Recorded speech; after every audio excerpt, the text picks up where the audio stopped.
Coba tadi lu ngejam kayak Georgia on My Mind ya? Ya. Georgia ada atau kayak Apa?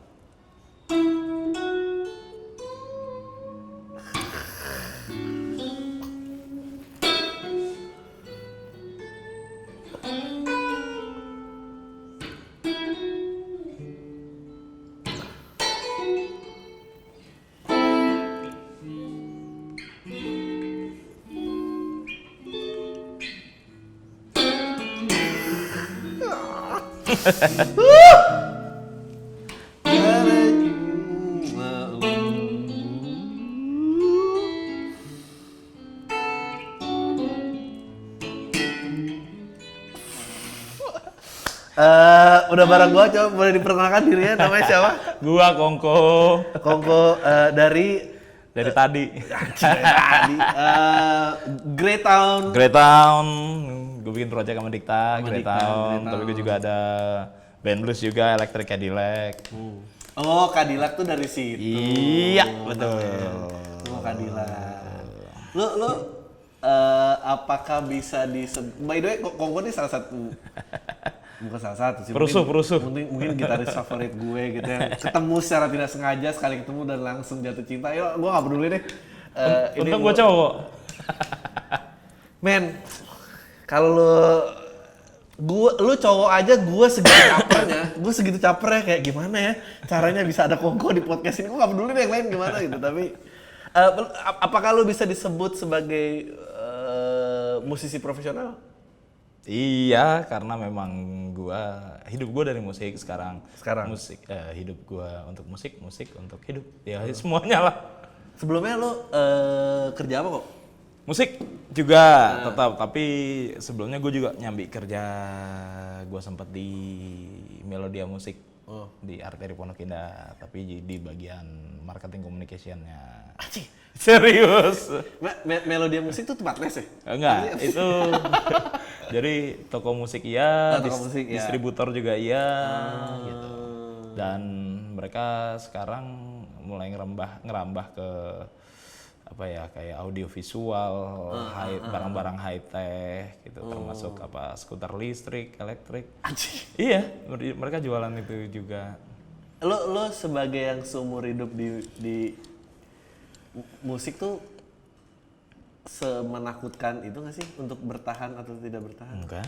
Biasa aja, ngalir aja. Ngalir aja, karena ya pada dasarnya kan gue suka. Kotek-kotek dong. Oh iya, karena gue suka. Karena lu suka.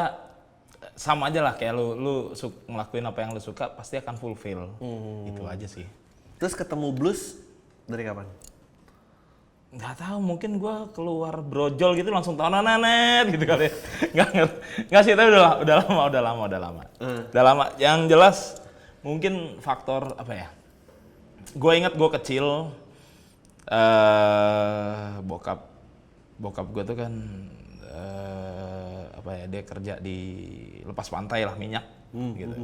Dia pulang baru sekitar berapa bulan sekali, 6 bulan sekali pulang, dan cara dia bersantai di rumah adalah saat itu dia nyetel tape musik sekencang-kencangnya. Dan rata-rata itu musik yang didengerin, bokap gue nggak bisa main musik, nyokap gue juga nggak.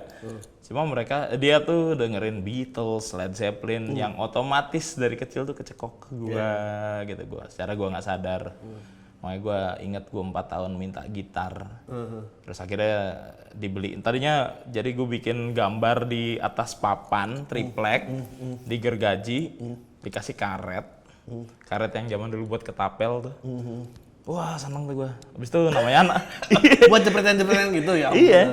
Dan hilang. Anak kecil kan bosenan. Tapi abis itu gue minta lagi. Kalau udah hilang nggak tahu di mana, gue minta lagi sampai 3 kali bikin. Bokap gue lama-lama, udah lu ikut gue deh, ikut jalan gitu. Beli gitar pertama gue. Gitar kopong waktu itu. Terus keobsesiannya dari lu udah dari situ aja? Langsung musik terus? Nggak langsung sih gitu, karena memang orang tua gue nggak support gue di musik tadinya gitu. Cuma ya gue coba tetap lakuin apa yang gue suka gitu. Terus panjang sih sebenarnya ceritanya, kalau untuk gue ke blues tuh panjang banget karena memang nggak apa-apa, podcast ini sejam kok. Dan ini gunanya obrolan-obrolan kayak gini, maksudnya Ya gue menarik, pengen tahu kenapa bermusik. Gue orang salah satu yang berhenti bermusik. Menurut gue stand up comedy itu jarang banget orang yang entry pointnya langsung stand up comedy. Stand up comedy tuh kebanyakan entry-nya lu udah gagal di banyak hal. Terus cara entry yang paling mudah masuk, yang modalnya cuma ngecap, itu di stand up gitu. Ya at least perjalanan gue kayak gitu. Dan ngeliat lo ketemu lagi kayak, anjing enak banget ya. Ngapain ya gue harus ngomong untuk mendapatkan perhatian, kan gue mendingan main gitu maksudnya. Ya panjang sih. Ya memang gue pertama kali gue suka sama instrumen ini gitu, gitar. Dan sebenarnya memang gue suka sama musik dan seni secara keseluruhan gitu. Makanya memang dari kecil gue doyan gambar, doyan bermusik, dengerin musik apapun gitu. Jadi dan gitar waktu gue mainin pertama kali lagu-lagu klasik rock, termasuk bahkan udah mulai apa ya era-era Metallica, Guns N' Roses gitu, itu gue mainin gitu. Tapi yang bikin gue bener-bener pengen gue mau jadi gitaris itu gara-gara Eddie Van Halen. Oke. Agak jauh ya, emang agak jauh. Tapi maksudnya dia idola banyak orang lah maksudnya. Nah, lucunya adalah ketika gue baca sejarahnya dia gitu. Ya kalau gue selalu berasumsi berpikir kalau lo mau jadi kayak dia, lo jangan copy dia, tapi copy apa yang dia suka. Kalau lo copy dia, lo hanya akan jadi nomor 2-nya menurut gue begitu. Jadi gue baca Eddie Van Halen tuh ternyata suka banget sama Clapton. Oke. Dia big fan sama Cream, Grand Funk Railroad. Dan gue dengerin itu siapa sih? Gue dengerin. Dan itu awal mula perkenalan gue sama blues secara nggak langsung sebenarnya untuk di instrumen. Dan setelah gue kenal Clapton, ternyata ada ini ya, ada itu. Oh ini yang dulu gue dengerin dari kaset bokap gue nih, namanya ternyata B.B. King. Gue udah pernah dengar tapi gue baru tahu. Oh ini namanya Jimmy Page, Led Zeppelin yang ternyata gue dulu dengerin. Dan makin kesini ya makin menggilai apa ya, gue makin haus sih. Sama Abis blues itu tuh gue ya haus. udah addicted aja Addicted. gitu ya. Lu sebagai musisi gitu ya, gue selalu penasaran maksudnya kalau tarung spotlight gitu atau ketenaran sih, semua pasti jalan ke situ. Lu pernah tarung di dunia itu juga kah? Dan sampai sejauh mana kah? Gue nggak terlalu mikirin itu sih. Nggak terlalu mikirin itu ya? Terlalu mikirin Jadi lu nggak pernah ada obsesi, gue mau bikin album. Oh, album ada? Ada album ada. Album ada yang Apakah bisa dicek di Spotify? Ada. Untuk yang di Spotify, jadi sebenarnya gue Electric Cadillac tuh sempat bikin satu album EP. Isinya 5 lagu. Yang satu lagi sebenarnya itu introduction tapi gue jadiin lagu akhirnya. Kalau di YouTube ada satu klipnya tuh ini Blues Jakarta itu 2013 gue keluarin dan nggak di label manapun karena bener gue self release jadi ngaco sih. Terus. Nah kalau yang sekarang nih sebenarnya album gue belum kelar, masih ada beberapa lagu lagi cuma beberapa lagu yang sudah jadi itu udah gue tongolin di digital store atau di apa YouTube-nya ada. Tapi itu kan maksudnya gue penasaran lo in young years sih, maksudnya di waktu di usia muda itu bagaimana pertarungannya? Apa lo pernah ngisi session player di ini dan lo pengen, gue pengen tahu. Session player sih enggak. Karena lo kan kayaknya udah tenang ya orangnya, kayak main blues udah cukup. Maksudnya lo udah zen, gue pengen tahu masalah. Enggak juga sih. Kata siapa? Salah sendiri lo milih blues kan? Salah sendiri lo milih blues, lo sih gitu. Enggak sih, cuma apa ya? Main top 40 gue pernah. Iya. Top 40 gue pernah. Apa yang terjadi pada saat lo mainin top 40? Ya, gue pernah regular top 40 dan cuma berlangsung nggak nyampe 2 bulan. jadi gue dipecat. Karena? Lu main lu nggak sesuai sama aslinya men. Ya Ya udah terus kenapa? Gue tahu lagunya. Anjir. Ya, maksudnya gimana ya? Di kita masih banyak mindset kayak gitu. Lu perform cover as a cover band, lu harus mirip mungkin sama aslinya. Yang menurut gua bahkan yang penyanyi aslinya aja kalau bawain live nggak mirip sama waktu di rekaman. Dan lu nggak akan pernah dapetin nafas mereka karena lu bukan mereka. Ya sekopi-kopinya kalau menurut gue lebih better, oke, temanya atau lagunya gue tahu, tapi bagaimana gue menyampaikannya itu pakai emosi gue. Kalau gue begitu sih. Lu punya kisah romantis ya, zaman ngeband awal dan naifnya lu mesti mengejar titik spotlight itu nggak? Nih, ke cewek berarti nih, ke cewek? Enggak, bukan. Maksudnya lu punya band, lu ngerasa band ini works nih, kita will conquer the industry gitu. Apa nggak pernah menjadi orang itu? Apa emang ya udah lu main aja? Nggak pernah sih. Oh, menarik ya. Ini menarik nih. Oke. Iya, karena apa ya, gue sadar gue hidup di Indonesia gitu. Maksudnya Electric Cadillac sendiri pertama kali ngeband 2008. Acara 17-an. Jadi ulang tahunnya adalah 17 Agustus. Aduh, oke. Dan 17-an tuh awalnya. Jadi dan dari mulai gue bikin itu, main itu, kalau sebelumnya mungkin gue udah main gitu ya. Gue udah memang main blues, cuma benar-benar gue, wah ini sesuai sama yang gue pengenin nih, gitu, main blues. Dan gue sadar gue hidup di sini, di Indonesia, dan apa ya, untuk gue fight, untuk gue bermimpi, untuk gue harus masuk industri atau apa, forget it. Intinya sih kalau gue lebih ke mainin apa yang gue suka aja sih. Bicara, kalau kayak gitu kan bicara apa ya, get famous atau get some cash. Yang menurut gue sebenarnya semua itu bisa dicari sih. Gitu. Ya ada kantong-kantong lain ada dengan lo kerja lain, atau ya apa ya, lu memilih keputusan hidup lu untuk memilih bermusik, itu pasti lu mikirin dapur juga dong gitu loh, harus tetap ngepull gitu. Lu memutuskan untuk oke, lu gue mau jadi get a job atau get karir. Kalau job ya lu silahkan cari kontak tempat, kafe atau apapun. Lu get deal, lu dapat uang, get job. Kalau karir lu harus bikin karya. Dan gue tetap akan bikin karya, cuma gue tetap apa ya, proposalnya ada di situ sih. Karir lu ada di karya lu. Gue nggak tahu ya, gue lagi mikir siapa ya nama komersial blues yang paling diterima, paling masif gitu. Di sini? Gugun? Ya Gugun betul salah satunya. Ya menurut gue selain awal-awal menurut gue band blues. Ya. Rido juga menurut gue base-nya blues gitu. Abdi pun nge-blues. Abdi itu nge-blues banget, betul.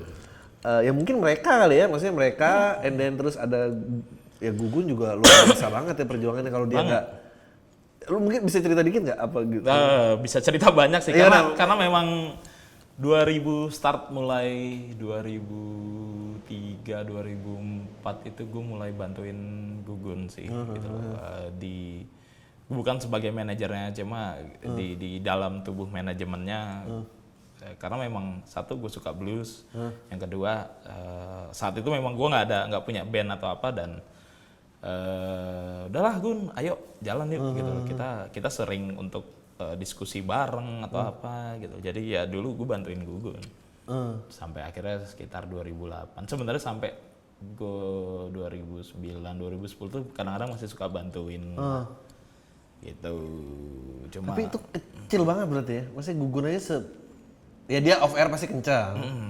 Off air kencang. Masih terus. Karena dia juga masih produktif kan gitu. Masih up to date untuk musik-musik terbarunya mereka. Atau mau ngapain gitu. Gitu. Lu mulai menemukan kayak lu main gitar di titik keberapa lu mulai ngerasa oke, gua tahu nih main gitar. Karena gue frustasi kok, maksudnya dalam arti, anjing gue jadi curhat gini. Gue frustasi dalam artian gini. Sabar. Gue ngerti musik banyak nih, ya. Tapi sampai di titik di mana kenapa nggak pernah bisa mengeluarkan bunyi yang seperti gua mau, ngerti ya? Notnya bener nih, notnya bener gitu, gua tahu mainnya gitu. Itu bedanya kenapa sih? Kurang banyak minum susu kali. Apakah ada kayak yang amazing tentang Clapton tuh menurut gua dia dijuluki Mr. Slowhand kan? Ya. Ya emang udah cuma segitu doang dia mainnya. Dia bukan main orang yang ngejelimet. Ngejelimet sih sebenarnya sih. Betul ngejelimet. Tapi maksudnya pengejaran Ya, speednya bukan. Dia bukan. Ya, menurut gua pemilihan nadanya dia sangat manis gitu. Tapi lo main. Lo tahu slow hand itu kenapa nggak sih? Nah, kenapa enggak. dia disebut slow hand? Jadi ada satu saat ketika dia on stage, ini ketika dia masih sangat muda gitu. Jadi ini ceritanya gue baca di buku Gitar World apa Good Guitar Player gitu. Ketika dia main live, senarnya putus. Ya. Dan dia harus mengganti senarnya. Saat itu dia belum quite famous at that time. Punya kru. Nggak ada yang ganti. Dan dia harus ganti senar itu, masang senar dan musik berhenti. Tapi orang jaga temponya. enggak ngasih support kan suka ngasih. Okay. Nah, itu slow hand, maksudnya tepuk tangan. Clapback, oke. Itu dibilang slow hand, itu dari situ sih. Oke. Gue kira slow hand tuh karena limitasi permainan di dia. Oke. Nah, makanya itu sih, itu dia. Tapi apa ya yang membedakan? Maksudnya ada apa sih? Maksudnya gue sih merasa ada sesuatu yang mistis buat gue. Kayak ada keyakinan. Gue melihatnya gini. Yang menarik nih, yang akhirnya gue telusuri dari stand up gitu, berkesenian, ya istilah bisa disebut bersenian lah. Ini tuh literally ilmu tentang yang making something out of nothing, maksudnya membuat sesuatu dari sesuatu yang nggak ada gitu. Dan ini tuh kayak mantra atau doa gitu.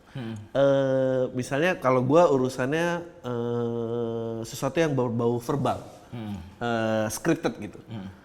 Kata itu nggak punya meaning, tapi si pembuatnya karena menyebutnya berulang-ulang dan sangat dipercayai, dan akhirnya itu stands for something gitu.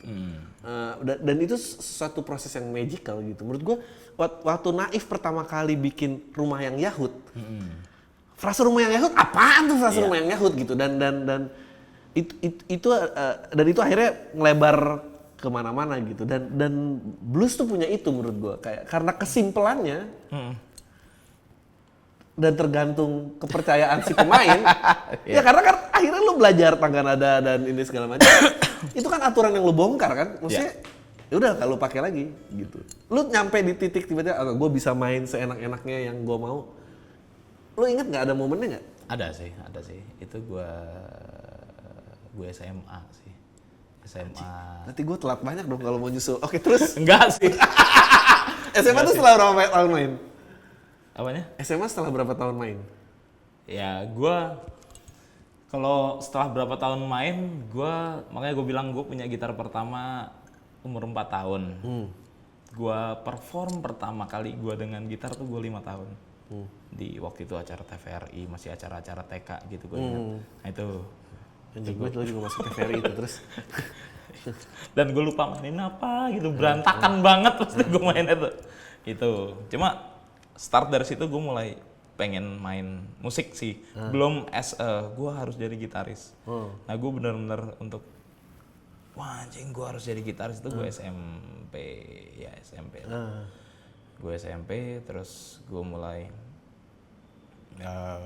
SMA itu sebenarnya gue mulai kalau belajar secara khusus sekolah gitu enggak, cuma mungkin gue pernah les privat sama kakak kelas gua dulu. Iya serius. Karena gue pengen tahu, gue bener-bener pengen belajar karena ya saat itu YouTube belum ada. Iya betul. Itu 97-an lah, sekitar 97 98. YouTube belum ada ya mau nggak mau, terus kebetulan ada gue denger kakak kelas gue ada yang jago banget mainnya, akhirnya gue belajar dan ternyata apa yang diajarin benar. Apa yang diajarin? Maksudnya banyak hal. Kita kursus singkat sejam semua jadi gitaris.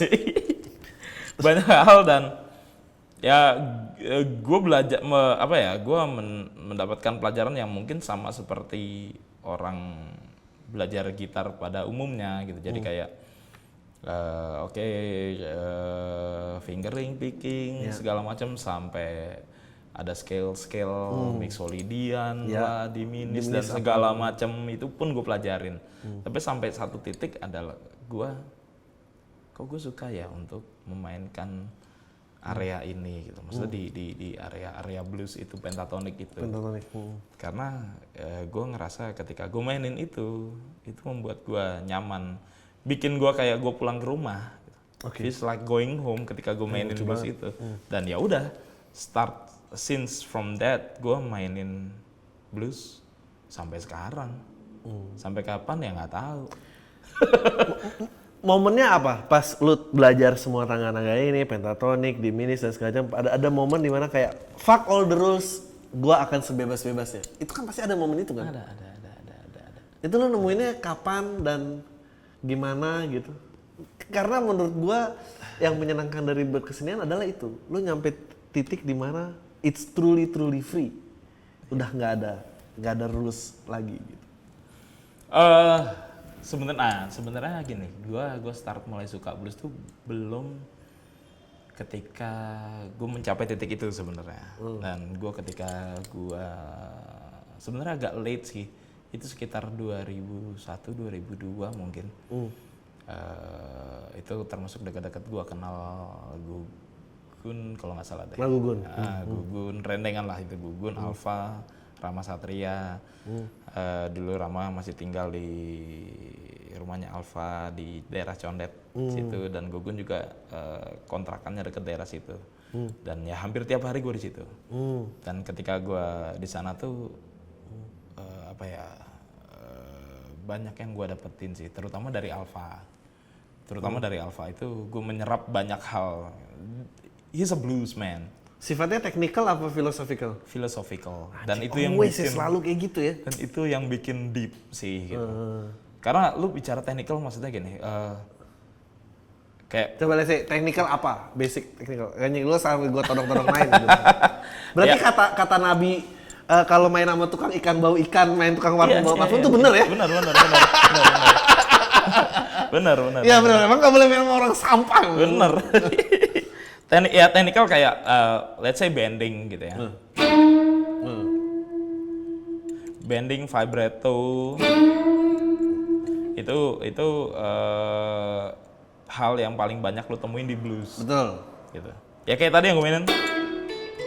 Ya.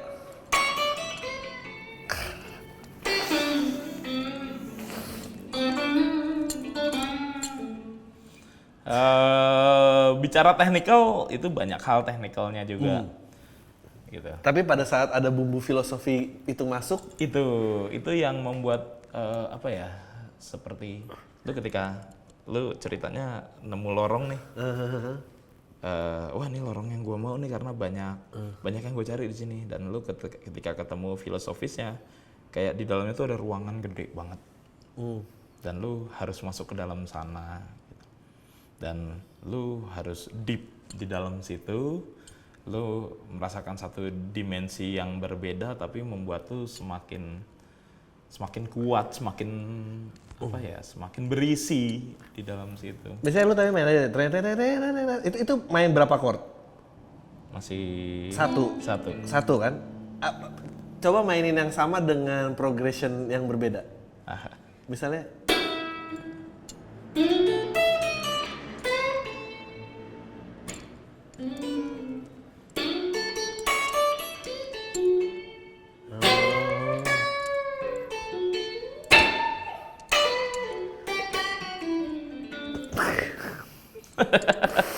aduh.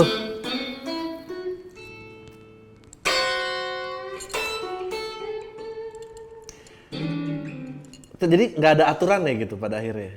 Semua pasti ada pakem-pakemnya Oke. sih. Lu jadi ketika gua udah maksudnya melewati fase belajar itu, oh ternyata sebenarnya bisa aja ditabrak. Bisa ditabrak. Jadi sama kayak, makanya gue lihat kayak Stevie Ray bicara di blues ya gitu. entah apalagi Hendrix gitu. Itu banyak banget yang ditabrak sama dia tapi enak. Iya. Itu dari mana sih? Dari orangnya ya, Bang? Apa sih yang menyebabkan Ya, itu menurut gue sama aja sama sisi kreatifnya setiap orang. Jadi sisi kreatif itu menurut gue bukan bawaan tapi kebiasaan. Jadi kayak misalkan dari sini lo mau ke Rossi ini sebelah gitu. Lo cuma sebelah, lo cuma tinggal ke sana. Itu dekat. Tapi karena lo kreatif, gue mau muter lewat belakang. Oke. Karena di sana gue bisa menemukan ada tempat nongkrong banyak, gue bisa ngeliat orang banyak gitu lewat situ. Atau gue nyebrang dulu, di sana ada cewek cakep, jadi gue harus nyebrang, gue ke sini lagi. Itu sisi kreatif lo. Dan itu kebiasaan sih, faktor kebiasaan orang juga. Gue pernah ya, mungkin emang gue karena gak kreatif sih. Gue pernah dites tes kreativitas yang, lu tau kan sih yang 9 titik, 9 titik, hubungkan semua titik ini dengan 4 tarikan garis. Gak bisa gue. Dan ternyata jawabannya, karena dia bentuknya kotak dan ada 9 titik, dia tuh, lo harus keluar dari kotak itu ternyata untuk menemukan itu. Iya. Jadi dia harus gini, ditarik, gini. iya sat, betul. Lu mulai percaya diri bahwa anjing nih Kongko nih mainnya gini gitu. Itu never ending proses juga ya maksudnya. Iya. Dan kenapa blues, kenapa bukan jazz misalnya? Ya gue suka juga sih jazz, cuma blues. Balik lagi itu gitu ya. Ketika gue mainin ini, itu yang bikin gue sangat nyaman, bikin gue happy, apapun situasinya gitu. Menarik ya. Terus kalau orang, jadi apakah semua orang bisa berkesenian? Bisa aja, apa enggak? Itu gue kalau ditanya setiap anaknya, Ri apakah semua orang bisa jadi stand up comedy? Gue sejauh enggak loh.